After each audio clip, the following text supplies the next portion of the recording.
Today we're jumping into a football match that, well, really made history. The 2025 UEFA Champions League Final. Paris Saint-Germain versus Inter Milan. Absolutely. And it wasn't just a final, was it? The scoreline alone tells you something extraordinary happened. It really does. We're going to unpack exactly what went down on the pitch, try to figure out why it was so remarkable, and maybe see what it tells us about the game today. Because this wasn't just any win. It ended with a score nobody, and I mean nobody, saw coming. And it crowned a team built in a very interesting way. Let's get right to that headline number then, because it's almost unbelievable. 5-0. 5-0. Paris Saint-Germain beat Inter Milan by 5 goals in the Champions League Final. It's staggering, and that makes it the most lopsided victory ever in the history of the Champions League, or the old European Cup final. Yeah, that's the record now. And unfortunately for Inter Milan, they're on the wrong side of that record. Biggest defeat ever in the final. Tough one for them, but huge for PSG, obviously. Their first ever Champions League title. And it wasn't just the trophy. It completed a historic treble for them. The league, the domestic cup, and now the Champions League. All in one season. Which puts their manager, Luis Enrique, in very, very rare company. It does. He's now only the second manager in history to win a treble with 2 different clubs. The only other one, Pep Guardiola. That's some achievement. But, okay, how did PSG do it? Because this wasn't the PSG of old, was it? No Messi, no Neymar, Mbappé had left too. Exactly. Yeah. That's what's so fascinating. This win wasn't built on those huge established superstars. Instead, PSG won it with a team based around young talent, star youngsters. And the contrast with Inter couldn't be more obvious, right? Not at all. Yeah. You look at the numbers. Inter were the oldest team in the Champions League this season, based on minutes played anyway, and one of the oldest in Europe's top leagues. Average age, what was it, 29.4 years? Almost 30 on average. Wow. And PSG? PSG were the second youngest team across the Big 5 leagues. Average age just 23.6. It's a huge difference. It's 6 years younger on average. Yeah. And Inter had guys like Mkhitaryan, Sommer, Serbi, all 36 or older, playing key roles. So that whole youth versus experience thing, it was a major talking point before the game. And it turned out to be, well, decisive. In the most dramatic way possible, yeah. And speaking of youth making an impact, there's one name that just jumps out from all the analysis. Oh, absolutely. Désiré Doué, the 19-year-old forward for PSG. Yeah. He didn't just step up. He basically took over the entire final. Unplayable, unstoppable, unfathomable. That's how one report put it. It's incredible when you think just 9 months before this game, he'd never played a minute of Champions League football. He was watching it on TV. 9 months later, he's being called the King of Europe. It's quite the story. And his performance in the final itself was record-breaking. 2 goals and an assist. And get this, he scored and assisted within the first 20 minutes of the game. 20 minutes for a 19-year-old on that stage. It's just, unfathomable is probably the right word. Multiple records set. That assist for the first goal, they said it showed incredible vision, total selflessness. Spinning, laying on a plate. And his first goal, the volley, even with the deflection, you could see the intention. And the second one, that run and finish, was described as sublime. Apparently his ball control is something else. Inspired by Neymar, his idol. The tricks too. It really makes you stop and think, doesn't it? Oh. What were you doing at 19? Doué was winning the Champions League and making history. Seriously. And no other player that young has ever got both a goal and an assist in a European Cup or Champions League final. Ever. That's his record now. Stands alone. And you have to give credit to Luis Enrique, right? Starting him over Barcola. That was a huge call.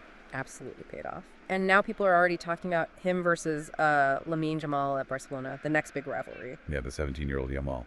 Could be a battle we watch for the next decade. And it's almost too perfect that his name, Désiré Doué, means desired gifted. You couldn't make it up.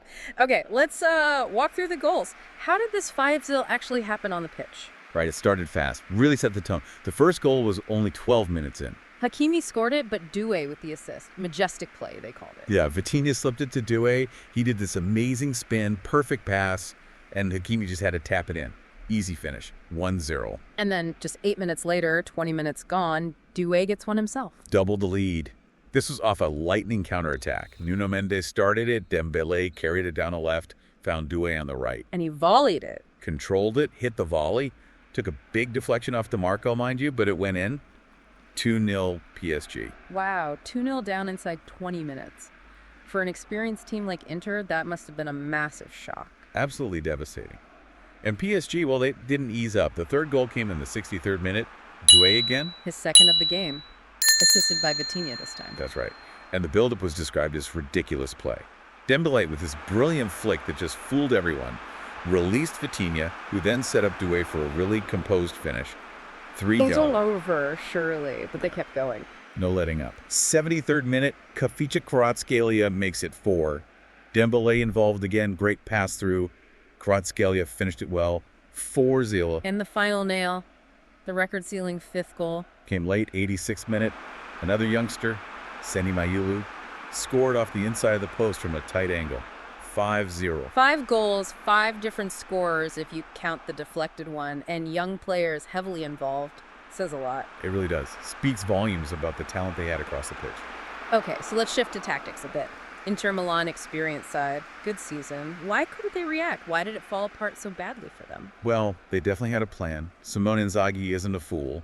They likely expected PSG to come out fast, maybe absorb that early pressure, then try to settle. How would they normally do that? Play through the press, use the wingbacks. Exactly. Quick passes, maybe look for those diagonal balls to the wingbacks, Dumfries or DeMarco, or try to use their size on set pieces. That was probably the idea. But the plan was useless after 20 minutes, right? Being 2-0 down just changed everything. Completely tore it up. You could see the midfield looked, well, rattled. They struggled for possession, couldn't find any rhythm or creativity. And PSG, being 2 goals up, just let them control things. Pretty much. They could manage the game, cut off the supply to Inter's wingbacks, stop the ball getting to Lautaro Martínez, and throw him up front. It sounds like Inter just weren't used to being behind. That's a huge point. Apparently, they'd only trailed for about 8 minutes total in the entire Champions League campaign before the final. 8 minutes. Seriously, that's incredible. So when they suddenly got hit hard, twice, early on, they just didn't seem to know how to respond. They hadn't faced that kind of adversity. And you mentioned stats earlier, that PPDA thing, passes per defensive action. Right. It basically measures how intensely a team presses. Lower number means more intense pressing. Higher number means less pressure, allowing more passes. Okay, got it. So Inter usually press well. When they kept the opponent's PPDA under 20 this season, they won every single game. 9 out of 9. And against PSG in this final. Okay. First half. It was 27.1. Yeah. A massive jump. It tells you PSG's movement, their speed, their control. Inter just couldn't get close enough to put pressure on the ball. They were being passed around. Essentially, yeah. Meanwhile, PSG were so comfortable. 8 of their starting 11 completed at least 20 passes just in the first half. They had total control. And that control really stemmed from the midfield, didn't it? They say games are won and lost there. And this final was a prime example. The analysis is pretty clear. PSG's midfield just completely bossed it. Vitinha, João Neves, Fabian Ruiz, they were way too much for Inter's trio. Mkhitaryan, Barella, Çalhanoğlu just couldn't keep up. Didn't seem to have the legs, or maybe the creativity, to match them on the day. PSG won because they owned that middle third. And honestly, it wasn't a huge surprise in some ways. How so? Because that PSG midfield had already shown they could control games against top sides earlier in the competition. Yep. I think at Liverpool, Arsenal, Man City, they'd built a really strong unit there. So experience wasn't the answer for Inter. In fact, they made some big mistakes. Crucial ones. And that's the thing about experience, isn't it? It's valuable, but it doesn't make you immune to errors under pressure, especially pressure you're not used to. Like the first goal. Right. The backline misreading the pass. Exactly. And Barella, an experienced international, making that poor choice, trying to let the ball run out near the corner flag that directly led to the counter for the second goal. Those moments just killed any chance they had. Pretty much. It was ironic, really. The young PSG side played with the composure and ruthlessness you'd expect from veterans. Inter, the experienced team, looked panicked and made uncharacteristic mistakes. So let's wrap this up. What are the big takeaways here? Well, first, a young, dynamic PSG side delivered maybe the most dominant final performance ever seen to win their first Champions League. That 5-0 scoreline is historic. They completed the treble. Luis Enrique joined that elite club. And Désiré Doué had a legendary debut on the biggest stage. Absolutely. He announced himself to the world in spectacular fashion.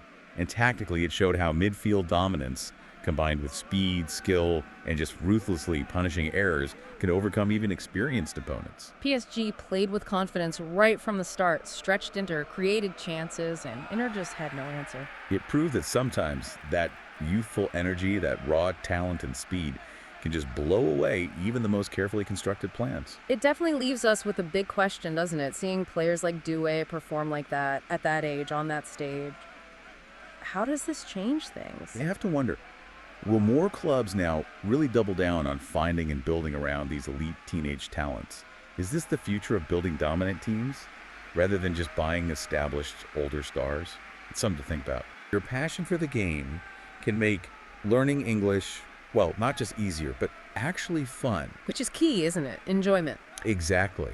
And it's fascinating how, our brains work. When you're genuinely into something like, say, the latest transfer gossip or a really nail-biting match, Yeah. your brain is just much more open to taking in new information. Yeah. It's not like forcing yourself through, boring grammar exercises. No forced marks. It's more like absorbing the language sort of naturally within a context you already get and, importantly, you care about. You're just more likely to notice new words, different ways of phrasing things. It doesn't feel like study, does it? Not at all. It's just keeping up with a sport you love. Exactly. Look, if you're finding this deep dive helpful and you want to keep exploring this whole connection between football and learning English, there's something really simple but really important you can do for us. That's right. Please don't forget to hit that like button and subscribe to the channel. And it keeps us motivated, honestly, to keep bringing you more content that mixes your love for football with ways to actually improve your English. Exactly. By subscribing, you'll get those daily updates. Football news, real English, fun content, all designed to help you get better. So yeah, make sure you don't miss out. See you in the next one.